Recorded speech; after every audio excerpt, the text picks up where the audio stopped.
Guys, thank you for joining. My name is Amir Reiter, and I am the moderator of today's roundtable.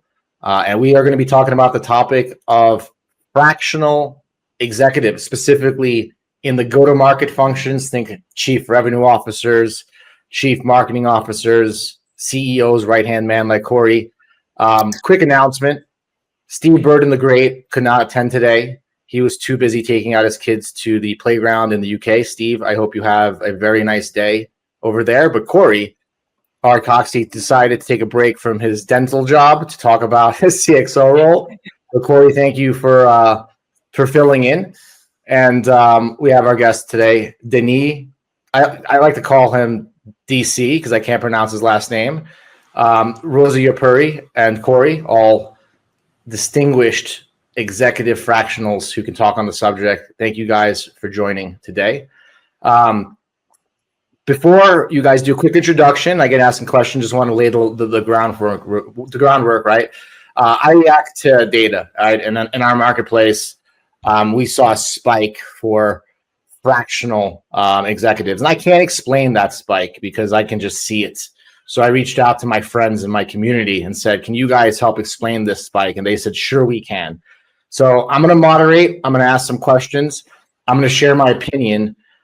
Based on any comments or where the topic goes, we might change questions around a little bit, but let's kick it off. Maybe Denis and Cory and Rosa, maybe like a 1-minute introduction, not a 10-minute one would be awesome. And I'll just get into our question.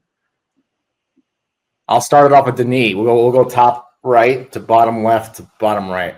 Well, my name is Denis Champagne. I've been in business for 35 years. I've held various VP of sales or fractional CRO roles over the course of the last 25 years in different industries. I've been self-employed.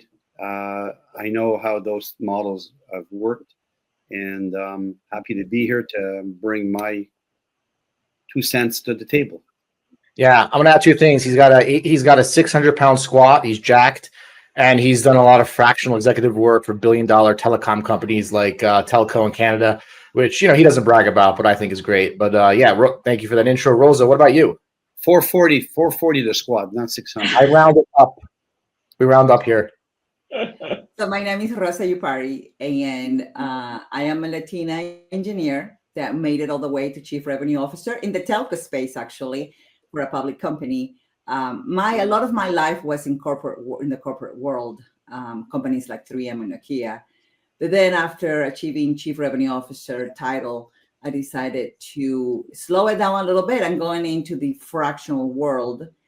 And I do think there's a lot of benefits and a lot of truths that come with working from a full CRO job that I had to a fractional. I'd love to share some of my learnings and ideas. Well, you're going to share, all right. Cory, what about you? Good to be with you all this morning. Thanks for the invitation and the chance to sit in for Steve Burton, mutual friend. Basically, I started out as a call center rep, turned sales bozo, turned marketing guy, turned franchising manager, turned digital SaaS product manager and intrapreneur, and ended up doing a lot of financial modeling that led me to running businesses inside other businesses and getting them going and scaling. That led to being a chief revenue officer after being a chief operating officer in SaaS in the financial services area and automotive. And then rolling out of that late 2022, I moved into the fractional space and have been doing fractional work as a revenue officer and operating officer, commercial officer blend really since. So it's great to be here.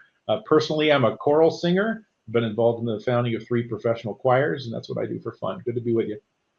Did you decide today that you were going to wear a blazer and dress up nice with all your degrees to just kind of one-up everybody on this call? No, but when you start at Ford call center 32 years ago and you have to wear a suit every day and you get called a $5 an hour chump, it kind of sticks. So you look good, man. You look good. I typically sometimes have the most experience on some of these roundtables, but this is one of those humbling days where I'm just outgunned. So I'm gonna start off the question, guys, and I'm gonna pick it around the same order. Like guys, demand is fractional is up. And guys, anybody listening, right? Like how we define executive fractionals is somebody that's not on the clock, not a full-time executive, 10 years plus leadership, right? Everyone's definition is a little bit different. That's kind of what we call it. But talk to me, Denis, what do you think is driving the demand for fractional executives like we're seeing it today? Well, I mean, with the advent of tech, and I would say even more recently in the last 5 years of AI coming into the picture.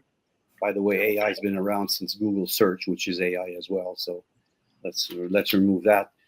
I think lean operating models in companies, the uncertainty that's there, and there's probably a greater demand for specialization. Some people are CROs, but they have a lean kind of a penchant, as they say in French, or a proclivity for certain expertise in the CRO space, instead of getting an all-around kind of full-time executive that is on the salary, on the payroll, which is some very hidden. Can I pause and ask a question for people listening, because there was a lot there to unpack and from my understanding, it's like there's a few things that are leading towards the demand. You're saying technology like AI allowing companies to be more efficient and more lean, the need to be higher profit margin just because of what's going on, and then just expertise. People are saying, hey, I don't need just a full-time chief revenue officer. I rather have a fractional for my telecom company that has helped $1 billion telecom company. So just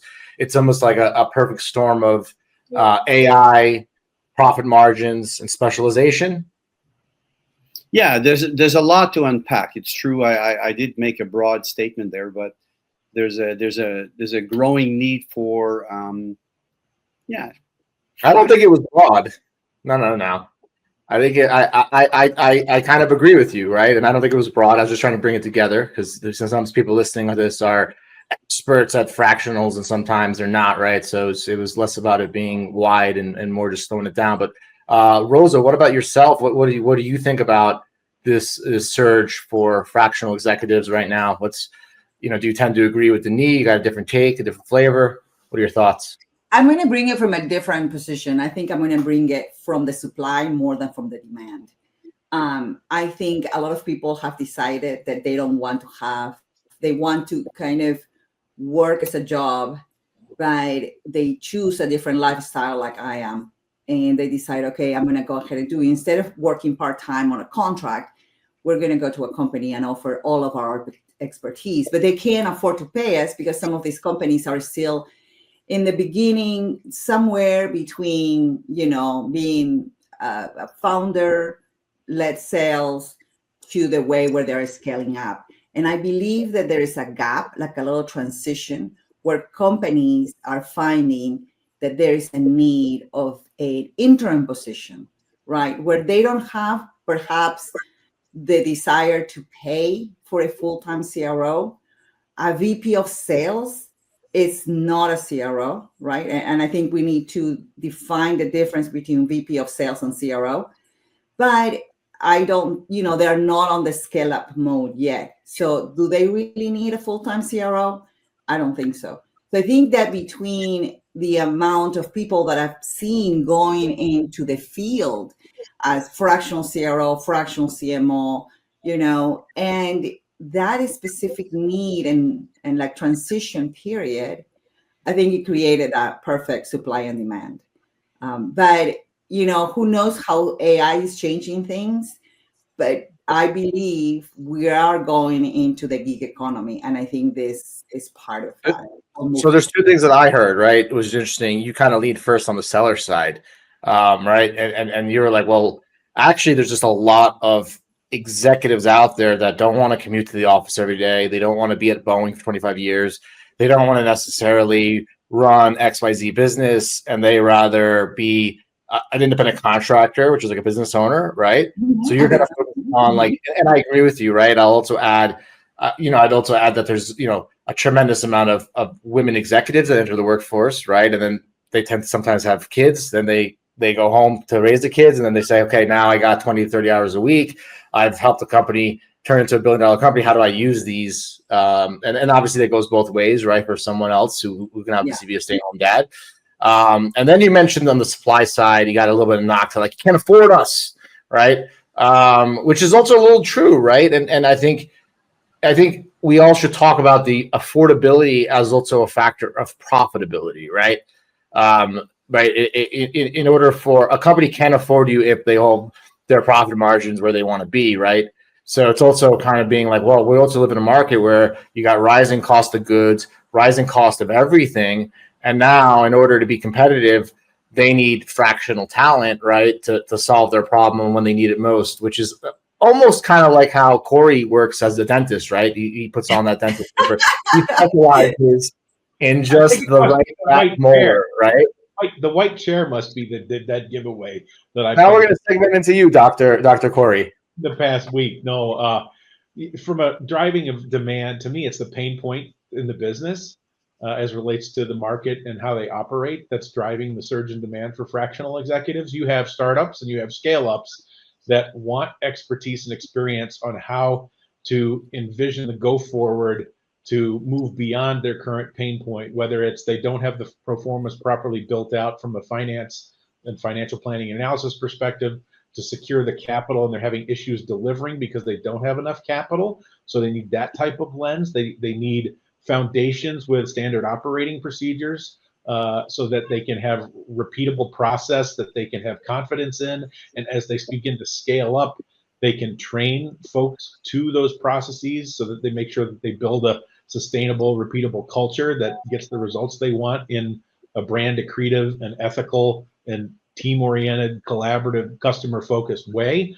All of those things. But when you have this startup scale-up universe, a lot of times they need to, well, not all the time. They should be very careful in how they allocate their budgets and their use of funds to generate the return. So the opportunity for them to hire fractionals that have extensive industry experience and or functional experience and expertise to drive them forward and accelerate their, move up the curve, so to speak, toward greater profitability, more market share, more share of wallet with existing customers, reduced churn, all of those kinds of things, and a growing brand that can serve them long term and their investors and stakeholders and employees. To me, that's driving the search for fractional, because they can get that expertise on a much lower initial investment, but then depending upon the capacity of the fractional and the way the business needs shift and they morph and hit those inflections points, they can actually take greater use of that fractional or lesser use of that fractional. So they don't have to throw all this cash in, that they have other priorities that they need to allocate it toward into that head count. Yet they can gain massive experience and expertise to help them move through that scale up scenario much faster with greater quality and less risk. Makes sense. I want to do my best to summarize some of the things I heard, and hearing a lot of things that all I'm trying to put this together, right? So I'm hearing there's a lot of people with expertise that in the past it was hard to find, right? Like you couldn't find fractional CRO with expertise in billion-dollar telecom company, right? So we got the internet, we got obviously I'm not going to do a selfless plug. So we got the internet. And we got ways to now find specialized talent. We got specialized talent that want to offer their talent in a specialized way, and they want to come in and really support the client in the right place at the right time. We got economy pressures, right? And some of the things because some of the things that you mentioned, Cory, are like lower cost, but it's not just that it's lower cost, right? It's also like if you want to hire a chief revenue officer and you're 5, 10, 20, 50, 100 million revenue, that's a different type of person, right? And you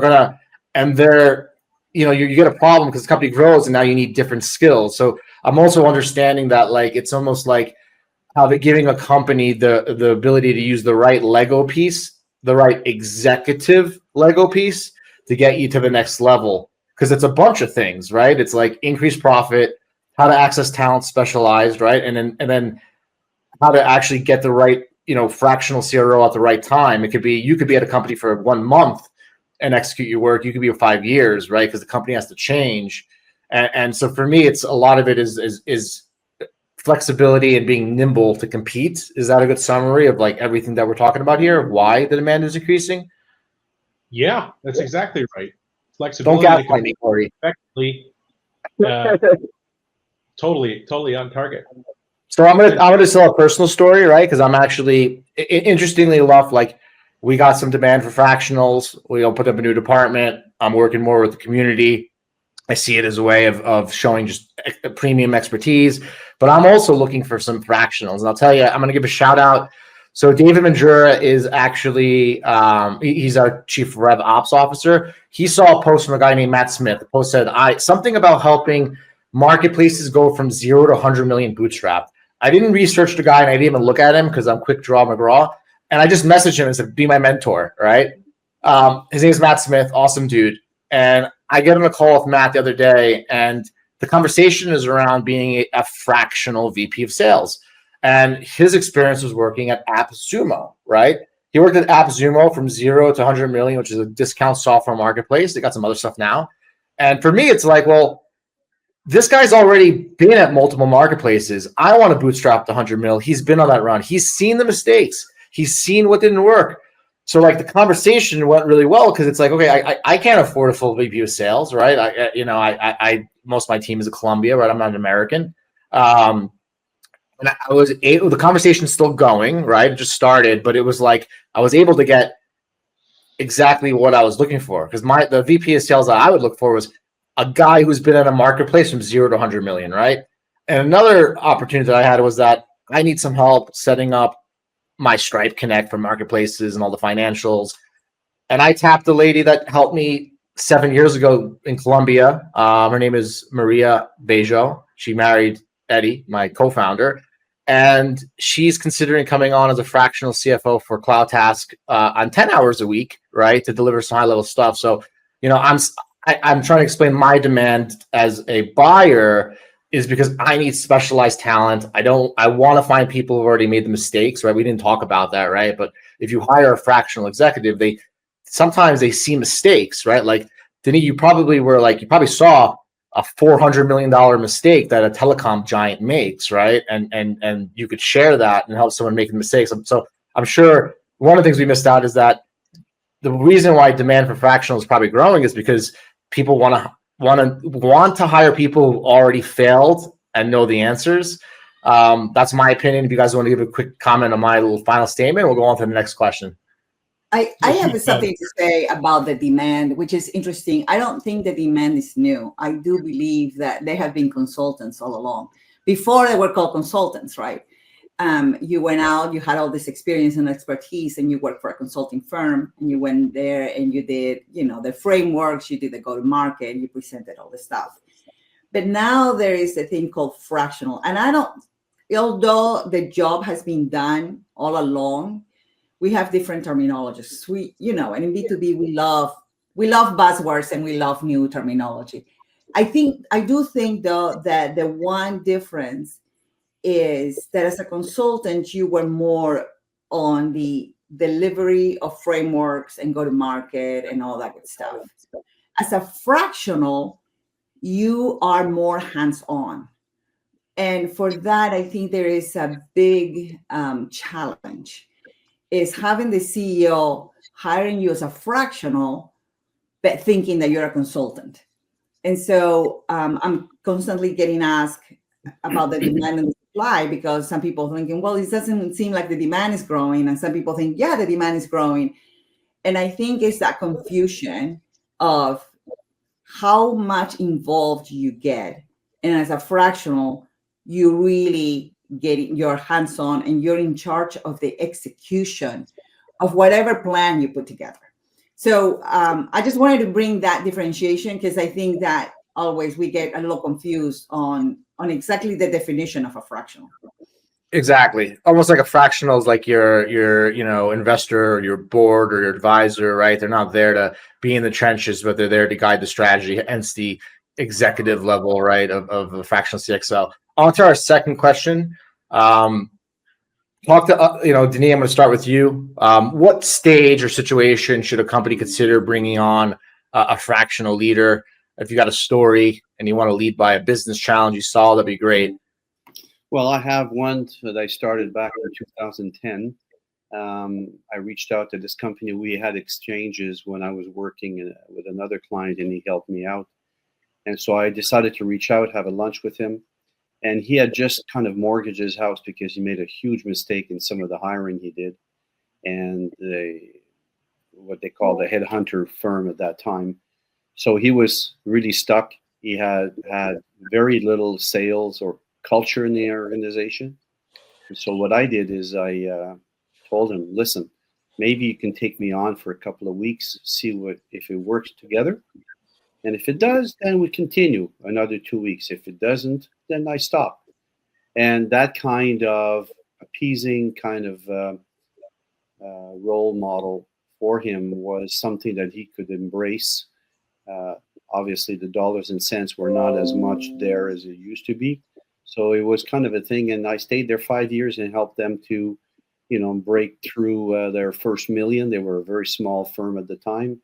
And now they're growing. And, I helped them to kind of transfer and transform the culture because they were so technocratic, not as much in sales or marketing. They had a very poor website.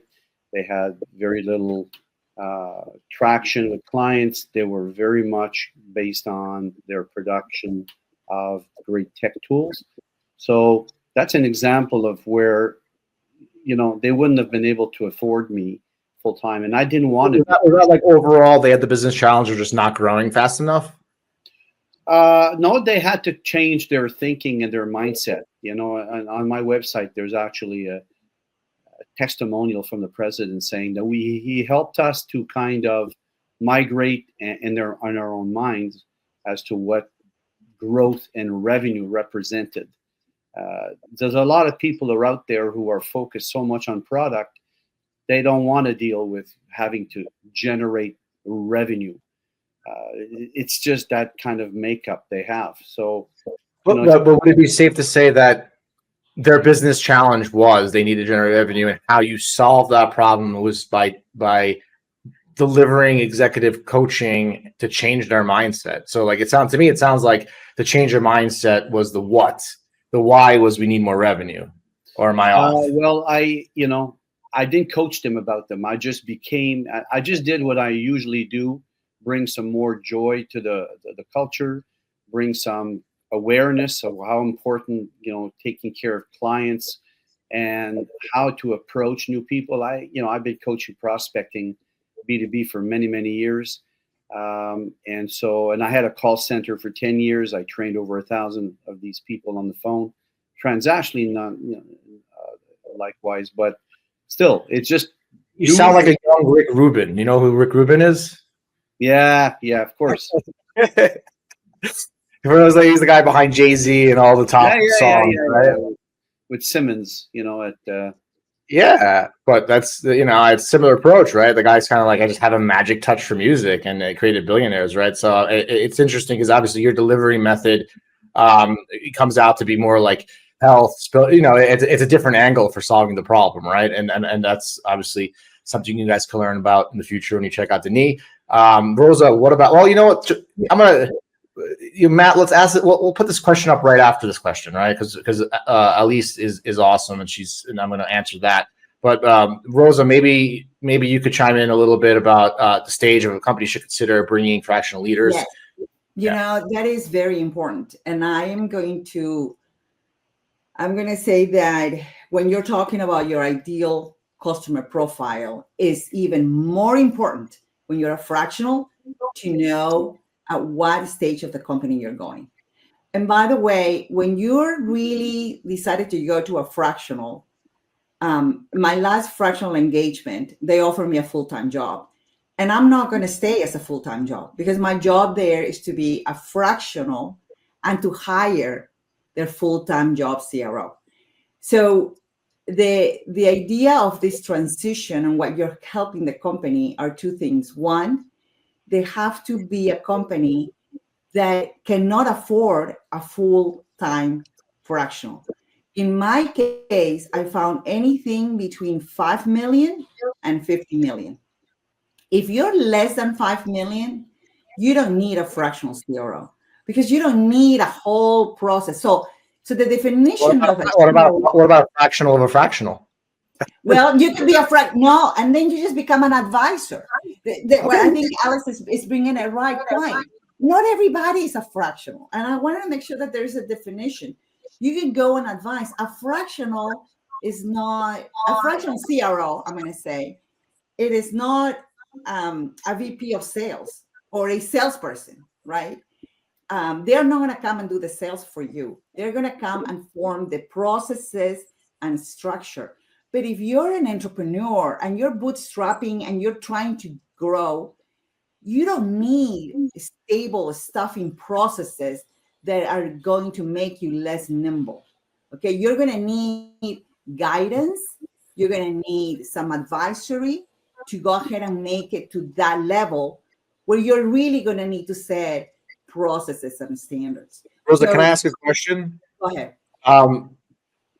Am I hearing correctly that if a company is sub 5 million, they might not need a fractional, they might need an advisor, and that there is that's great. Like, yeah. I mean, and that's fine too, because I do advisory. But I think what is important here is the chief revenue officer sets processes, right? It tells you how are you going to go from making the first call, what are you going to say, what's going to be the message, conversion rates, as Salesforce. It gives you, post customer success, all those processes. And when you're like $3 million, the last thing you need is really those static processes that stop you from being nimble, right? And so I want to make sure that to be successful, know when to hire a fractional. You need to know that you are ready to scale up, to being able to put that repeatable process. When we don't know, we haven't proven your product market fit. That is the first question I ask. When I talk to customers and I go, have you proven your product market fit? And they're like, well, I don't know. And they're like, you're not ready for a fractional. You can't put a repeatable process on something that you don't know if it's going to work because you haven't really gotten to that point.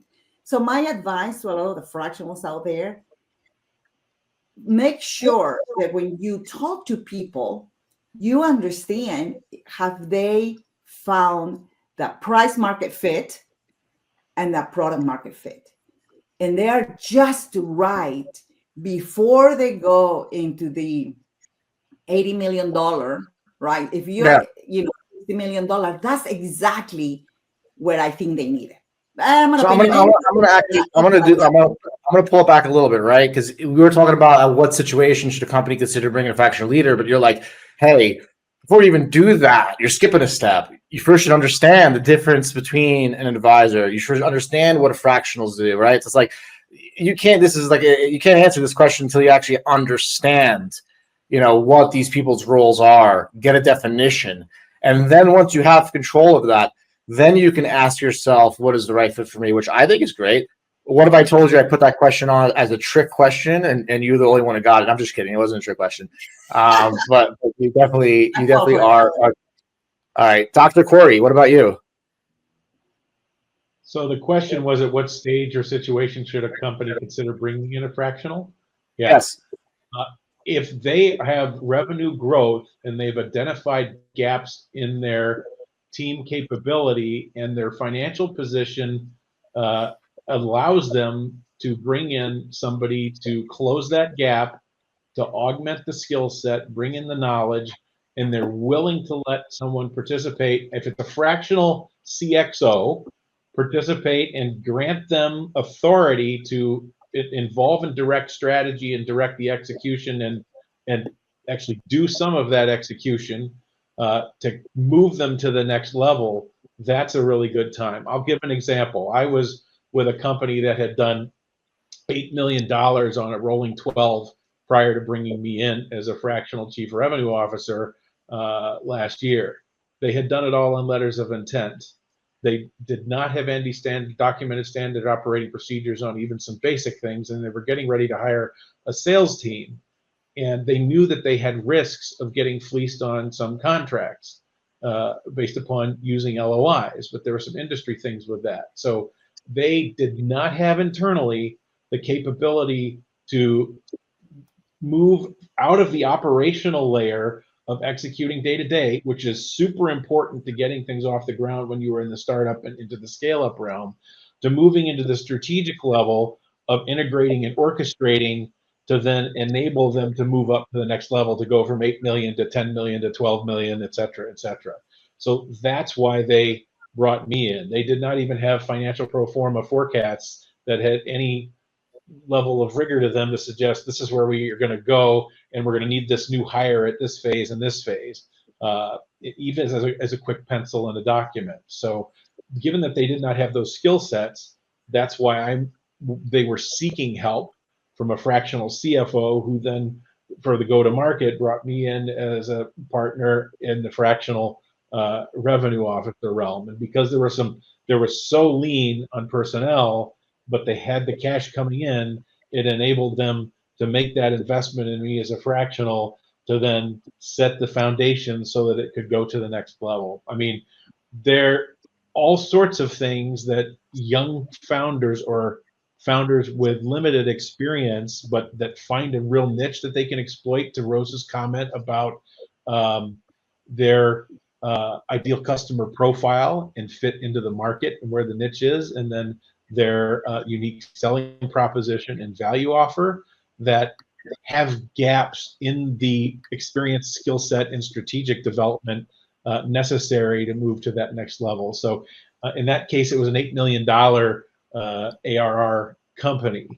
So to Rosa's comment about 5 million plus is a sweet spot.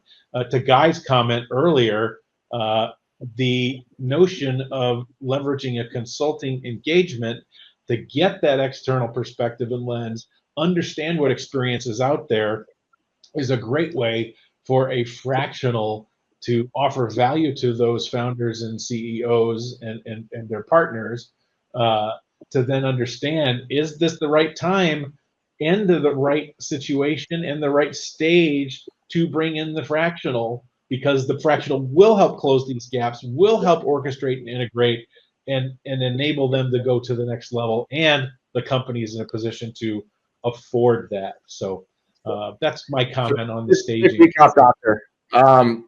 It's almost what you're basically saying is it's not up to the fractional to decide when it's right for the company.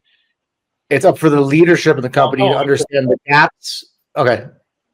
I think the leadership has to understand they have a pain point, but the fractional that's got the experience can help them understand what that is in ways they haven't thought of before. And so what you're saying is that companies should hire based on their business challenges, their gaps, their budget, and their desired outcomes. Always. It's always about value delivery. I agree with you. That's my filters on my marketplace, right? So that's why I'm listening and thinking. So it's basically like it's not about like when the right time. It's when you identify your gap, you identify what you need to solve that business challenge, how you're going to measure it. When the lights say fractional executive, that's the right time.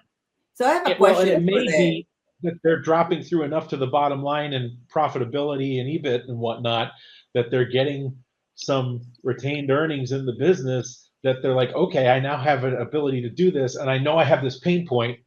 So it might not be a gap, it might be an opportunity. We got a war chest. How do we spend this war chest to get ahead of the curve, right? The war chest is building, right? So now I have a competitive opportunity. Yeah. Sorry, go ahead, Rosa. I didn't mean to. Rosa, talk to us. No, I do. So again, going back to the consultant first, right? I do believe that if you're going to go and create the gaps and the process and all that, that's fantastic. You go and help them. But at the end of the day, I personally believe that you need to execute.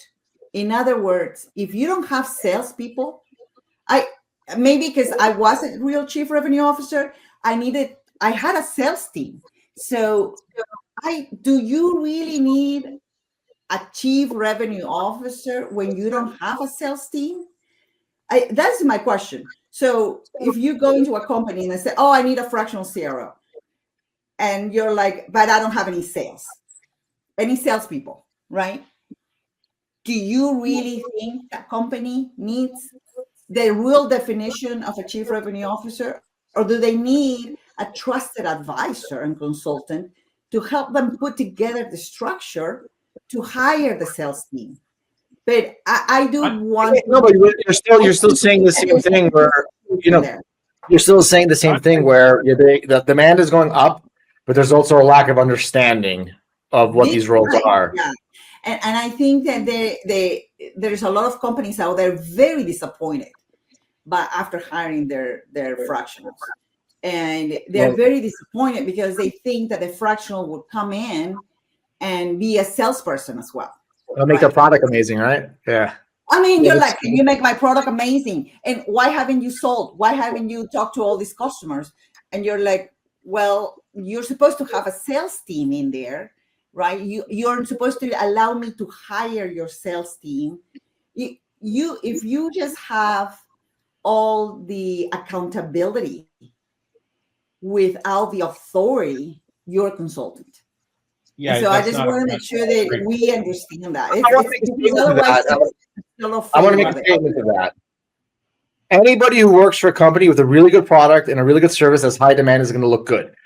The problem happens when you don't have demand, and if you don't know what you're hiring, you know what your business challenges are, everyone's going to have a bad experience. Is that safe to say? Cool. Denis, one last, if you want to give some input before my last question. Yeah.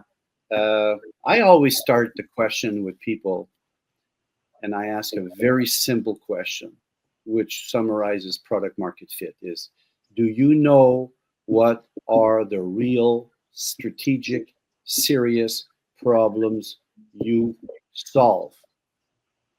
The minute they can't answer that, I know we have a lot of work to do in positioning that, because from that statement, from those answers, nothing occurs in isolation. There's a problem, there's a solution. Because people very gratuitously use the expression, our solution.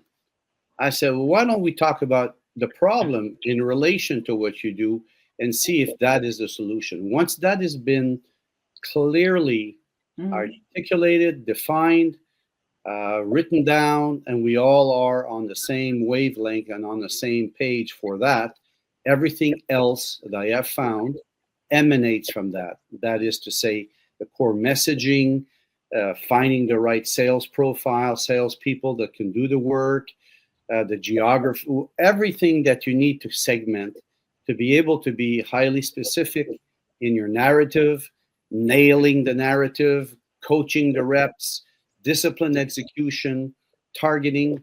I have a methodology called TEAMS. I told you, Amir, TEAMMS. Target, execution, our admin and account for activity, measure, manage successfully. And it's worked. And first is target. Be crystal clear on your target and your narratives. Once that is done, the rest I have found to be a whole lot more simple to kind of resolve. Yeah, that all makes sense to me.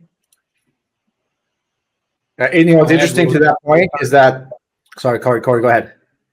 I was add to Rosa's point, and Denis dead on too, that a little bit extra.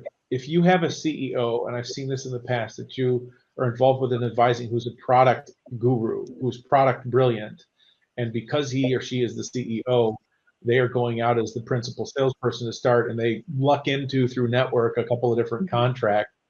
They often can, if they're hitting an ARR growth that makes sense, have a massive gap in understanding go-to-market entirely, and need to have that strategic work done, built out, pro forma set, and to have the targeting locked so that they gain focus to actually have a chance at success, as opposed to having product ping pong dispersion about adding bell and whistle and changing the platform by adding module this and module that.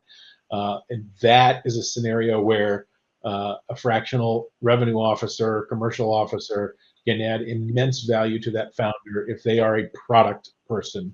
So that's a little bit different because they may not have built the sales team already, Rosa, and they may be in the position where they know that there's stuff that they're not expert at, or they've heard that and they've had those successes and they need to move to that level. So you end up not only as the strategist, but you have to help execute, and you go into the field, into customer interactions alongside whoever's been like beside a desk doing sales to make sure that you understand voice of the customer, to do product market fit validation, understand the problem and the solution, the value offered. So then you can actually properly do the hiring and have all the other pieces in part with RevOps and CRM and everything else to make it go. So thanks, guys. This is going to be the fastest last question because we're going to get into some of these Q&A, right? So let's keep it fast, right? What separates the top performing fractional executives from the rest of the market today? Lightning round, Denis. Can you repeat the question, please? Yeah, man. What separates top performing fractional executives from the rest in today's market?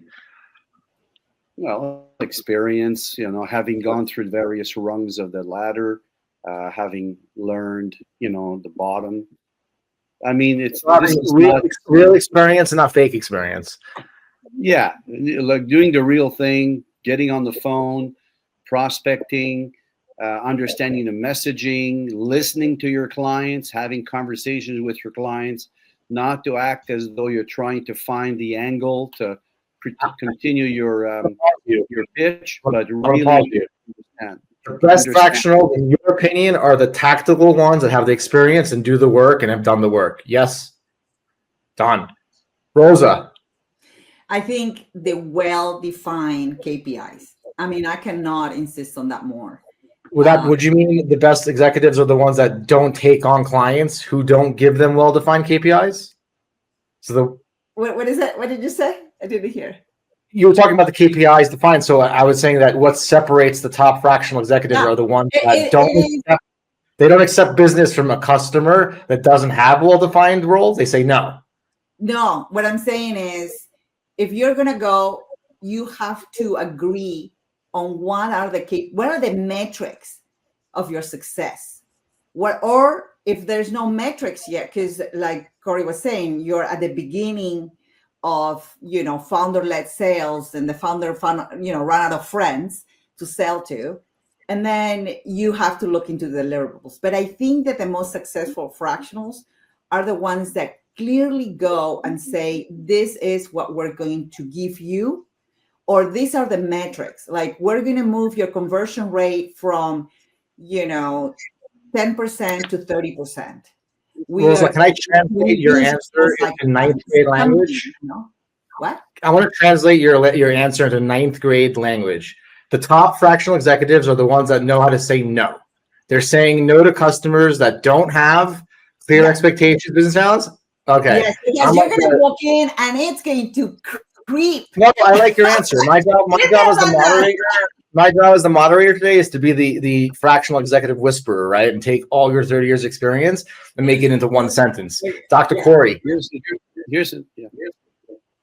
Yeah, so I would kind of second a lot of that about Guy's comments about listening, and it's listening to voice of customer, voice of process, be it sales, contract writing, ingestion, quotation, product delivery, so you understand as if being a sales engineer, to take a word from the term in SaaS, what that looks like and how to be effective in conveying value in the sales process. So listening is important, which then goes to communication being enabled and important. I think another key, especially in today's day and age where the effectiveness of go-to-market spend has been declining over the past 5 or 6 years, with a massive transformation from pre-COVID to during COVID to now post-COVID, or post-COVID bloom, let's say, since we're now in kind of an endemic state, an understanding of an experience in finance, and particularly financial planning and analysis. And then if you could take that further into securing capital and those kinds of things, I think that's a major differentiator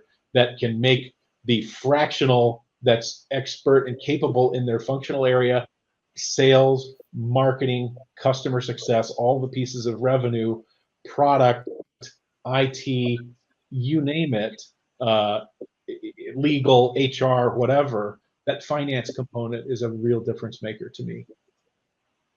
Makes sense to me. How do you guys feel about that? Because then you have fluency. I have a little talk to the stakeholder. We'll give Denis the mic.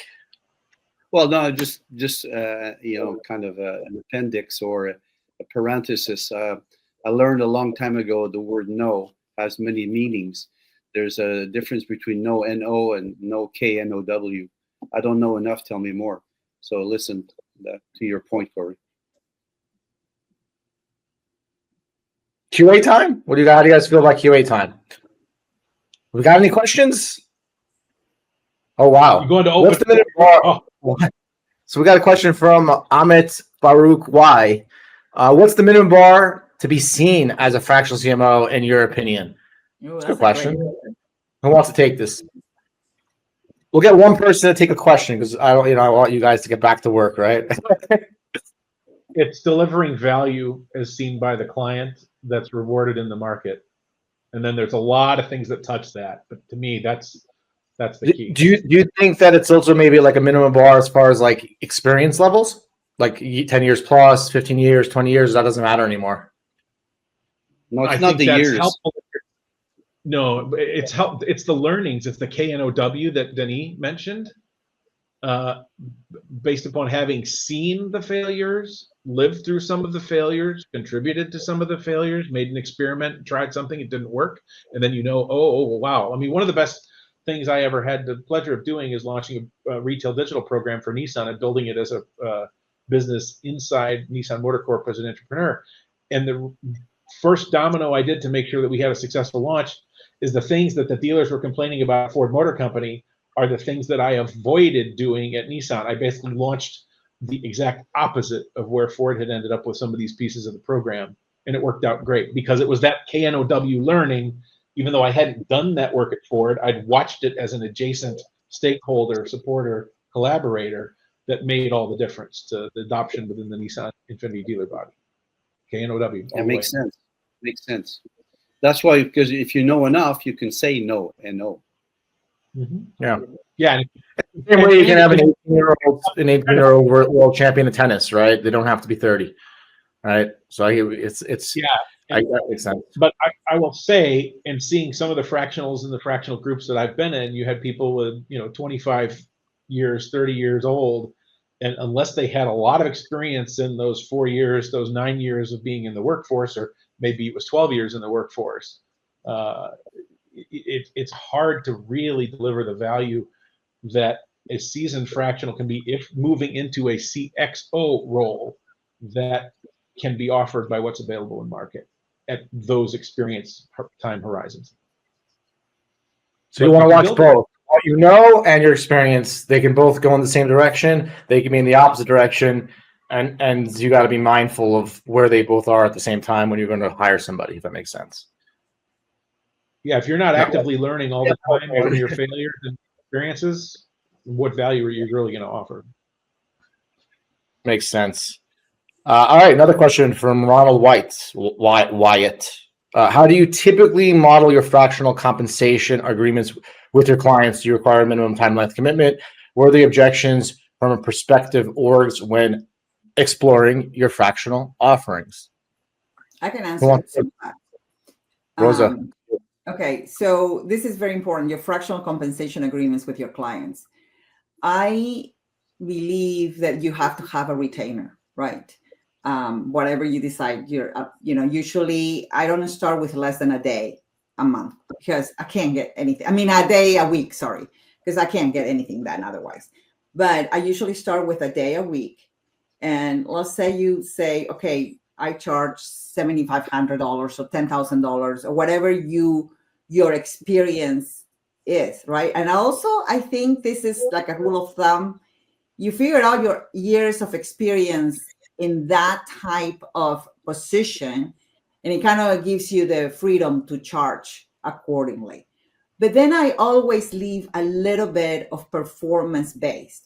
And this is something that a lot of fractionals don't like to do. I do never work on fully professional base. So you're going to find a lot of customers that said, well, what if I pay you if you do this? And you're like, no, I'm not going to do that because a lot of the stuff, I don't have complete control of everything that happened, right? I don't have control of the product or the marketing. But I do believe that a lot of the performance based, if you understand the deliverables, let's say, I'm going to give you 3 playbooks. I'm going to hire 3 people, blah, blah, blah. Then you can have part of that compensation as a performance based, and what I call it a bonus after. And I don't work for less than 3 months either, because otherwise you can't. It's hard to get anything done otherwise.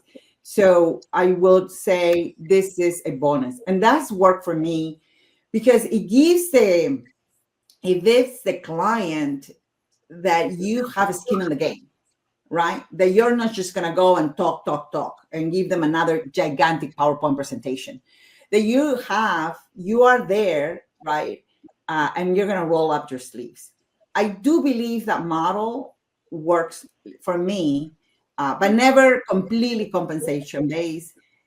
Give them something, and that makes them say yes to your proposal many times. That's my experience. Makes sense. We got any more questions? So do you guys consider fractional executives are the future for startups? Anyone want to take that? It depends. I mean, they have a place in the startup and innovation ecosystem for sure. I mean, you get into the discussion about private equity and venture capital and investors and how all things are happening at the seed round and pre-seed and series A and B. And in some cases, if you have the right financial backing, then it's, all hands on deck. We've got validated product market fit, rock and roll, or belief in the team, belief in the mission. So in those cases, fractionals may not be part of the plan, nor may they be added, because they're in a massive growth attack and increasingly profitability focused market attack. But for many in the startup ecosystem, with capital being difficult to obtain more so than in the past, the fractional can add massive value with knowledge, experience that the business with its financials would otherwise not be able to get a hold of. So yeah, there's a place for fractionals for sure. I do have an advice though. Don't give away your company for a fractional. I just really advise against that. Just you mean don't give away equity? Yeah, don't give equity for a fractional. Okay.